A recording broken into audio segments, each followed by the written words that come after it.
আসসালামু আলাইকুম, সবাই কেমন আছেন? আশা করি ভালো আছেন। চলে আসলাম নতুন আরেকটা ভিডিও নিয়ে। বরাবরই শুটকি আমাদের বাসার সবার পছন্দ। আজকে বানাবো সরি শুটকির ভর্তা। শীতকালে আসলে টাকি মাছের ভর্তা এগুলো আসলে অনেক মজা লাগে। আজকে টাকি মাছের না, আজকে বানাবো শুটকি মাছের ভর্তা। সেজন্য সবগুলো উপকরণ বেছে নিব। রসুন, মরিচ, শুটকি খুব ভালোভাবে ভেজে নিব, তারপর পাতার সাহায্যে বেটে নিব। তারপর আমরা মরিচ আর রসুনগুলো ভেজে নিব, খুব ভালো করে বেটে নিব। তারপর শুটকিগুলো দিয়ে দিব। শুটকি কিন্তু অনেক শক্ত হয়, সেই জন্য ভালো করে বেটে নিব।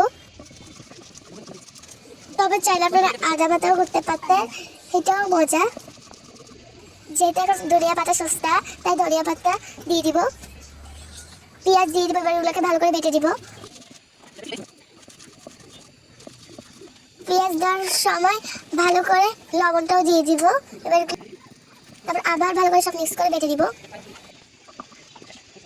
এই তো হয়ে গেছে আমাদের ভর্তা। শীতের সময় টমেটো ভর্তা অনেক মজা লাগে। আজকে টমেটোর টক আর ভর্তা।